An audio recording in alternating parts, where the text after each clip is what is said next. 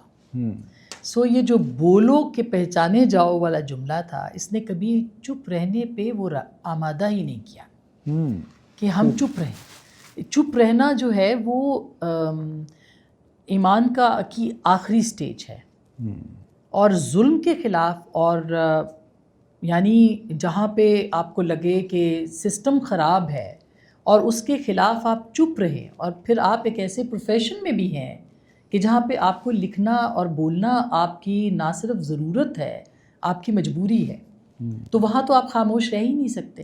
سو مختلف حکومتیں جو ہے وہ ہمیں مختلف ادوار میں ہم ان کے ناپسندیدہ رہے. مشرف صاحب کے دور میں ہی میں نے کام کرنا شروع کیا تھا ایز اے جرنلسٹ. تو مشرف صاحب کے دور میں پہلے تو میں پرائم منسٹر ہاؤس میں بین ہوئی. I was covering prime minister but I was banned over their.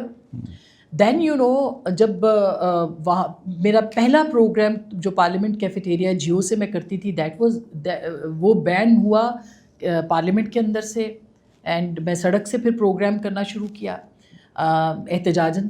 اور پھر اس کے بعد when I was in A I Y, تو یہ ایمرجنسی امپوز ہوئی آف 3rd جو اس کی تھی نومبر کی 2007 and it was imposed by General Musharraf. That was the second emergency, and we were of course ہم اس کو criticize کر رہے تھے کہ بھائی it's a violation of constitution, abrogation of constitution. تو اس کے خلاف جو تھا اس کے اوپر پھر ہم 6 اینکرز کو جو ہے وہ مشرف صاحب نے بین بھی کر دیا تھا, and I was among them. I was very young at that time, میری شادی بھی نہیں ہوئی تھی اس وقت. تو مجھے یاد ہے کہ بہت ساری ایجنسیاں مجھے گھر تک چھوڑ کے آتی تھیں تو میرا پیچھا ہوتا تھا, اور کوئی موٹر سائیکل پہ آ رہا ہوتا تھا, کوئی جو ہے وہ کار پہ آ رہا ہوتا تھا, لیکن وہ ہمیں جو ہے وہ چھوڑنے آتے تھے. تو مائی مدر, امی جو پہلے بہت وہ پریشان ہو جاتی تھی. میرے پاس گاڑی ہوتی تھی تو وہ میں رات کو لیٹ آتی تھی, تو وہ امی کہتی تھی کہ بھائی اب تمہاری شادی مجھے کرنی پڑے گی, کیونکہ یہ تو تم تو ہاتھ سے نکل رہی ہو, تمہارے پیچھے لوگ روز آتے ہیں اور سارا. لیکن یہ سارے ادوار جو تھے جس میں تھریٹس تھیں, جس میں ایجنسیاں فالو کرتی تھیں, جس میں کہ آپ کو اسٹیبلشمنٹ سے روز پھر آپ کے بین آپ ہوتے تھے, پھر آپ کو پھر پیپلز پارٹی کی گورنمنٹ آئی, وہ ایک تھوڑا سا ہمارے لیے آزادی کا ایک تھوڑا سا ہمیں بریدنگ اسپیس ملا جرنلسٹ کو وہاں پہ. پھر اس کے بعد آیا میاں صاحب کا دور, وہ بھی کوئی بہت اچھا آئیڈیل دور نہیں تھا. پیکا اس کے اندر جو ہے وہ پہلی دفعہ ہونا شروع ہو گیا, اور کرٹیسزم کرنا ہی کرنا تھا. پھر آیا خان صاحب کا دور, اور خان صاحب کا دور جو تھا وہ ایک پہلی دفعہ ہائبرڈ دور آیا جس میں کہ اسٹیبلشمنٹ سے ہمیں لائیو پروگرام کے بیچ میں کال آ جاتی تھی. اچھا لائیو پروگرام کے بیچ میں ہمیں بریک میں کال آتی تھی کہ یہ آپ نے کیا بولا اور یہ آپ نے کیوں بولا اور یہ آپ نے کیا, اور ہر روز جو تھی وہ trolling. And I can tell you that these bans and these جو ایک تھا نا جبر حکومت کا, یہ اتنا زیادہ پرابلمیٹک نہیں تھا, but this trolling was very very problematic. اس کی وجہ یہ کہ ہر پہلے دن آپ ایک اپنی عزت کماتے ہیں, آپ اپنا ایک ان بائسڈ طریقے سے اپنے آپ کو نیوٹرل طریقے سے لے کے جاتے ہیں, آپ فیکٹس کے اوپر زیادہ اپنے آپ کو رکھتے ہیں, آپ پرنسپلس کے اوپر وہ تنقید کرتے ہیں کہ بھئی یہ پاکستان کے اندر جمہوریت نہیں ہے, یا جو ایک طرح سے وہ مجھے شعر یاد آ گئے کہ ہم تو صرف اتنا تقاضا ہے کہ ہم سیاست سے محبت کا چلن مانگتے ہیں, شب صحرا سے مگر صبح چمن مانگتے ہیں, فقط اس جرم میں کہلائے گنہگار کہ ہم بہرے ناموس سے وطن جامائے تن مانگتے ہیں, لمحہ بھر کو تو لبھا جاتے ہیں نعرے لیکن ہم تو اے اہل وطن درد وطن مانگتے ہیں. تو اس درد وطن کے چکر میں جو ہے وہ ہر حکومت ہم سے ناراض رہی, اور ہر حکومت جو ہے وہ اس طرح سے کرتی رہی. لیکن یہ جہاں پہ بولنے پہ پابندی نہیں تھی, یہاں سوچنے پہ تعزیر تھی. یہ جو ٹرولنگ تھی یہ سوچنے سے روکتی تھی, یہ کہ آپ کہیں بات نہ کریں. اور میں یہ کہتی تھی, یہ بھی میں نے لکھا بھی اس کے اوپر کہ خاموش رہ کے مر جانا ہے تو بول کے مر جاؤ. یہ جیسے آپ نے فرمایا پہلے کہ وہ کلام بات کرو تاکہ پہچانے جاؤ, یہ حضرت علی علیہ السلام کا کال ہے کہ کلام کرو تاکہ پہچانے جاؤ. یہ فرمائیے کہ یہ یقیناً پاکستان میں ٹریڈیشن بڑی اسٹرانگ رہی, کیونکہ پاکستان ایک اتار چڑھاؤ کا شکار رہا, جمہوریت, اس کے بعد ڈکٹیٹرشپ, کبھی ہائبرڈ حکومت, کبھی فوج کا زور, کبھی آئی ایس پی آر کی بریفنگ, کبھی جرنلسٹ. لیکن پاکستان کے جو صحافتی ادارے ہیں اور صحافت سے جن کا تعلق ہے, انہوں نے بڑی زبردست علم کی بھی اور بہادری کی شمع روشن کی. آپ کے کون ایسے چند لوگوں کے نام آپ لیں گی جن کو ضیاء الحق کے دور میں بڑا زبردست کام ہوا, ایوب خان کے ڈکٹیٹرشپ میں, ظاہر ہے کہ مشرف کے دور میں آپ, حامد میر, سب لوگوں نے بہت کیا. وہ کون سے لیجنڈز ہیں, کیونکہ وہ ان کی انسپریشن ہے جو آپ سب کو لے کے چلی. میں کیونکہ اب ہم امریکہ میں پڑھاتے ہیں, ہم کمپیئر کرتے ہیں, جو آتھرائٹیرین ملک ہیں وہ پھر مکمل آتھرائٹیرینزم میں رہتے ہیں. مجھے کوئی کہنے میں مبالغہ نہیں ہے, کسی مڈل ایسٹرن ملک میں آج کوئی کھڑا ہو نا جرنلسٹ, انڈیپینڈنٹ بات کرے, اپنی پولیٹیکل ایلیٹ جو ان کی سارے عرب ملکوں میں کوئی بھی نہیں ہے, آپ کو کبھی نہیں, وہ جو ہیں ملک سے باہر چلے جاتے ہیں. تو یہ پاکستان کے اندر جو ایک زبردست ریزیلینس اور زبردست لوگوں کے اندر جدوجہد کا مادہ پایا جاتا ہے, خاص کر میڈیا میں, اس میں یہ لوگوں کی وجہ سے ہے, یہ کوئی جرنلسٹ ٹریڈیشن ہے, اس کے پیچھے کیا پیش خیمہ ہے؟ اس میں ڈاکٹر صاحب یہ لوگوں کی جو ریزیلینس ہے نا پبلک کی, یہ اس کی وجہ سے ہے. کیونکہ جو عوام ہے اس کے اندر جمہوریت ہے, خوب, اسی لیے ہر 10 برس کے بعد جو ہے وہ جمہوریت پلٹ کے واپس آتی ہے, ختم نہیں ہوتی ہے. بہت خوب. اور یہی جمہوریت ہے جو کہ ہمارے پاس دیکھیں, ہمیں کبھی خبر پلیٹ میں نہیں ملی, ہمیں کبھی آزادی پلیٹ میں نہیں ملی. جو لوگ یہ کہتے ہیں کہ پاکستان کے اندر صحافی جو ہیں وہ اگر باتیں آزاد ہیں اور بات کرتے ہیں, اول تو آزاد ہیں نہیں, مگر جو ہیں وہ ان کو یہ آزادی پلیٹ میں نہیں ملی. ہمارے جتنے سینئر جرنلسٹ تھے انہوں نے اس کے لیے اسٹرگل کیا, اور ان کی جو جتنی بھی پولیٹیکل موومنٹس ہیں آپ یہ دیکھیے اس کے اندر جرنلسٹوں کا کتنا اہم کردار تھا. ناصر زیدی صاحب نے کوڑے کھائے ہیں, مطلب جنرل ضیاء کے دور میں, وہ آج بھی زندہ ہیں, اسلام آباد میں وہ رہتے ہیں. ناصر زیدی جیسے جرنلسٹ ہوں, نثار عثمانی جیسے جرنلسٹ ہوں, اور کئی اور جرنلسٹ جو کہ جن کا شاید میں نام ادھر لے بھی نہیں پا رہی ہوں, وہ ایک سورس آف انسپریشن رہے. اور کیا گائیڈ لائن تھی کہ ہم جمہوریت کے پاسبان ہیں. جو صحافی ہیں, جو لکھنے بولنے والا طبقہ ہے, جو سول سوسائٹی ہے, they are party to democracy, they are party to the constitution. وہی کانسٹیٹیوشن جس کی صبح منصور علی شاہ صاحب بات کر رہے تھے, اس کو پروٹیکٹ ہم نے کرنا ہے. کیونکہ یہ پاکستان کی کا جو نظریہ ہے, یا نظریہ ناٹ ان دیٹ سینس جو دوسرا نظریہ ہم کہتے ہیں, یعنی جو پاکستان کی بنیاد ہے, اس بنیاد کی رکھوالی, فکری بنیاد کی رکھوالی تو پاکستان کے صحافیوں نے کرنی ہے. اور وہ اس کے لیے میرا خیال ہے کہ جو اسٹرگل ہے وہ دنیا میں کہیں آپ کو نہیں ملے گی. کہ جہاں اس وقت بھی سب سے زیادہ صحافی جو ہیں وہ اگر کہیں جو پہلے 5 ملک ہیں ان میں پاکستانی ہیں جو کہ صحافی مارے گئے ہیں، اور بہت سے ایسے لوگ ہیں انسنگ ہیروز، کوئی بلوچستان کے اندر ہے، کوئی وزیرستان کے اندر ہے، کوئی کسی ایریا کے اندر ہے، کوئی کہیں پہ ہے، کوئی سندھ کے اندر ہے. تو یہ these all journalist I mean they are unsung heroes. ان کو مارا اس لیے گیا، they were murdered, they were killed because of their resilience and ان کی جو ایک جدوجہد ہے حق کے لیے، سچ کے لیے، اور خبر کو ہم روک ہی نہیں سکتے، یہ ہماری جبلت میں ہے، حریت پسندی. صحیح فرما رہی ہیں. اب کیونکہ ہمارا یہ ان کا اس سیشن کو انہوں نے تھوڑا شارٹ رکھا، ان کا خیال تھا بڑے تیز و ترار سوال جواب ہوں گے، لیکن ہم آپ کی باتیں کیونکہ زیادہ سننا چاہتے ہیں تو ان قریب ہم جائیں گے. یہ جب بھی آپ کا سوال ہو، یہ کیونکہ اب انسٹیٹیوشن جو آرگنائز کریں ان کی پالیسی ہے کہ میں کوشش کروں گا کہ اس کو اگر ہم وائلیٹ نہ کر سکیں. مجھے بڑے دوست احباب نظر آ رہے ہیں، محمود جعفری صاحب بیٹھے ہیں، بڑے علمی خاندان تعلق ہے، شاہد خان صاحب بیٹھے ہیں، بے نظیر بھٹو صاحبہ جب وہ بالکل سب جگہ سے بند تھیں تو ان کے گھر پہ آ کے ہم ان کی باتیں سنتے تھے. میں ان لوگوں کو بھی چانس دینا چاہتا ہوں کہ کچھ لوگوں سے سوال جواب ہو، ہمارے دوست عظمت فہد ہیں. لیکن ایک تو آپ کے بڑے زبردست اشعار مجھے یاد ہے، آپ کے وہ ٹیلی ویژن پہ آئے جو فیض کے آپ وہ پڑھتی ہیں، وہ ذرا آپ اشعار پڑھیں تو تب تک سوال میرے پاس اگر کسی نے کیے ہیں تو وہ آ جاتے ہیں، نہیں تو پھر آئی کال اپون پیپل.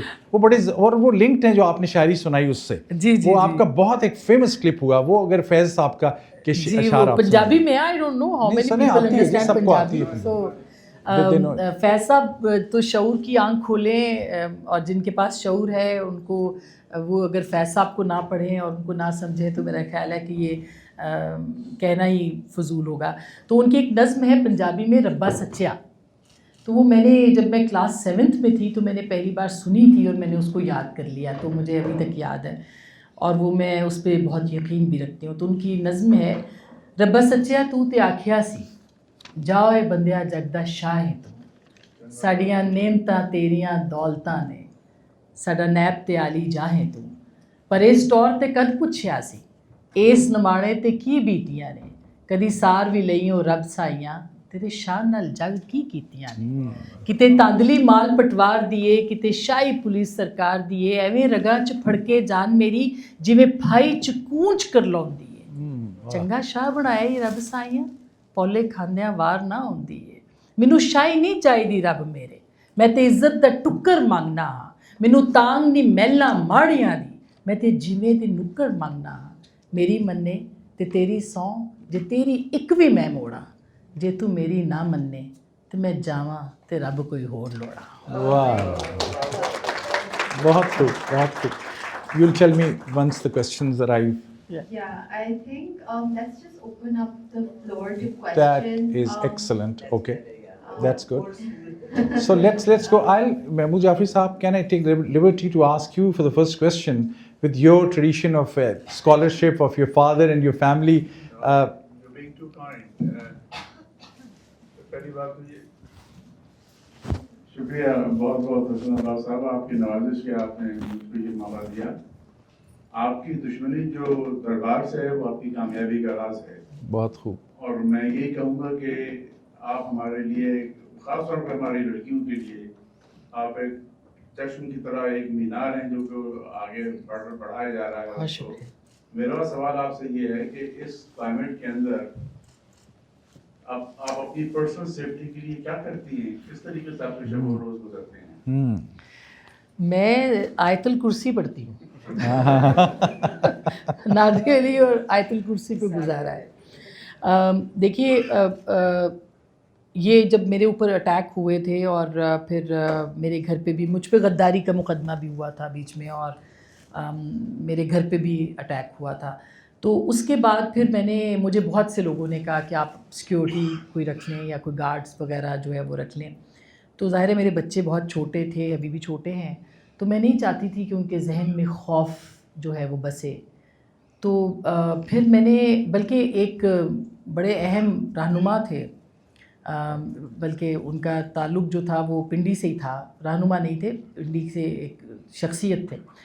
انہوں نے مجھے کہا کہ آپ کا تو داعش کی لسٹ پہ بھی نام ہے اور آپ کا جو ہے وہ القاعدہ کی لسٹ پہ بھی نام ہے. تو میں نے کہا کہ ان کی لسٹ کی تو مجھے پرواہ نہیں ہے، تو اگر آپ کہیں تو میں ان کے خلاف پریس کانفرنس کر دیتی ہوں. تو انہوں نے کہا کہ آپ کو سیکیورٹی اگر دے دیں، تو میں نے کہا جی سیکیورٹی لینے کا مطلب یہ ہے کہ آپ زیادہ انسیکیور ہیں. اور پھر ایک اگین حضرت علی کا ہی قول ہے کہ زندگی کی بہترین محافظ موت ہے. واہ. اور میرے لیے یہ بہت مشکل فیصلہ تھا سیکیورٹی نہ لینے کا، کیونکہ میرے بچے ایک بہت خوف میں چلے گئے تھے، اور ان کے خوف کو نکالنے کے لیے مجھے جو ہے وہ سیکیورٹی کو ایوائڈ کرنا تھا. یہ فرمائیے اور سوال جن کا ہو. آپ سراج گو ہیڈ. سراج بہت زبردست پاکستان سے جرنلسٹ ہیں، ہارورڈ میں پڑھ کے گئے ہیں، اور ان کا زبردست بلوچستان پہ ایک پیپر تھا، اور بڑے قابل شخص ہیں. گو head. My question is, what's the hardest story that you've ever done, or what's the story or an assignment or column that you're most proud of? میرا ایک کالم تھا جو میں نے لکھا تھا کہانی بڑے گھر کی. اٹ واز ان 2021 جب عمران خان پرائم منسٹر تھے، اور انہوں نے ایک وہ D G I S I کو چینج کر رہے تھے. تو میرے پاس سٹوری تھی، میرے ایک بتائی مجھے ایک میرے سورس نے کہ وہ چینج کیوں نہیں کر پا رہے. تو اس کی آخری جو 3 لائنیں تھیں وہ پھر بہت کانٹروورشل بنا دی گئیں. BBC کا میرے خیال اب تک کا موسٹ ریڈ وہ کالم ہے کہانی بڑے گھر کی.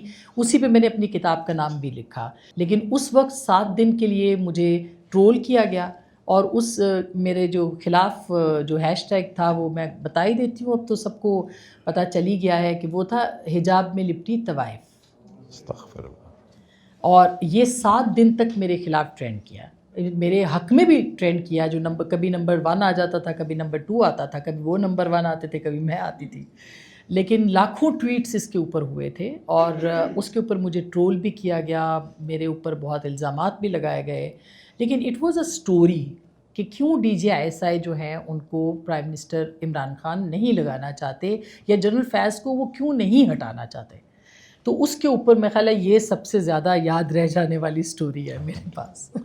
جی اب خاتون آپ. میرا نام ناہید بھٹی ہے، اور میں پاکستان کی اسپورٹس کی پاکستان کلر ہولڈر ہوں. ٹرپل کراؤن بھی ہوں، اور 3 بینک سے کھیل کے بھی آئی ہوں، نیشنل بینک، مسلم کمرشل، یونائٹڈ بینک سے. تو جس زمانے میں پاکستان تھی تو مجھے یاد ہے ہم بڑے آرام سے ٹریول کرتے تھے پورے پاکستان میں، ہر شہر میں جاتے تھے، اور ہر جگہ آرام سے رات کے وقت کھیل کے آتے تھے ٹیبل ٹینس. تو آج کل جب یہاں پہ بھی میری آرگنائزیشن ہے American Pakistani public affair committee, تو اب میں سوچتی ہوں کہ جس ٹائم پہ ہم پاکستان میں تھے تو اتنا عورتوں کی بہت زیادہ رسپیکٹ تھی، اور آج کل پتہ نہیں یہ بات کیونکہ ہم یہاں رہتے ہیں، اب آئے دن ہم پڑھتے ہیں کہ خواتین کے ساتھ بہت پرابلم ہے، کبھی کچھ ہو گیا، کوئی پکڑ کے لے گئے، بہت زیادہ بے انصافی ہو رہی ہے خواتین کے ساتھ. اس کے بارے میں آپ سے پوچھنا چاہ رہی ہوں. جی بہت شکریہ. میرا خیال ہے خواتین کے ویسے ہی مسائل ہیں جیسے پوری دنیا میں ہیں، ہم اس پہ زیادہ لکھتے بولتے ہیں، لیکن اس کا مطلب یہ نہیں کہ وہاں پہ کم ہیں مسائل. مگر میں آپ کو بتاؤں کہ میں جب بھی پبلک میں گئی ہوں، اور میں نے 2 سال روڈ شو کیا ہے، جو کہ پاکستان کی ہسٹری میں کسی نے بھی روڈ شو 2 سال 2 ہفتے کے پروگرام جو تھے وہ میں کرتی تھی. تو میرا پبلک کے ساتھ، اور میں لائیو زیادہ جاتی تھی، تو لوگوں کے ساتھ جو میرا ایک تعلق بن گیا تھا، اور میں نے میرے بڑے بڑے لیڈرز لائک عمران خان صاحب چوک چوراہے پہ میرے ساتھ بیٹھتے بھی تھے. تو مجھے ایک دن کے لیے بھی کبھی کسی سے جو ہے وہ شکایت نہیں ہوئی پبلک سے.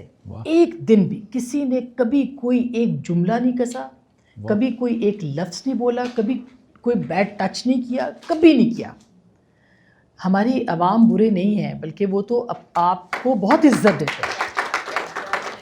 And it was a different experience while being standing on a road, you know, and anybody can come to us and you know کچھ بھی کر سکتے ہیں، لیکن اس کے باوجود they are respectful towards women.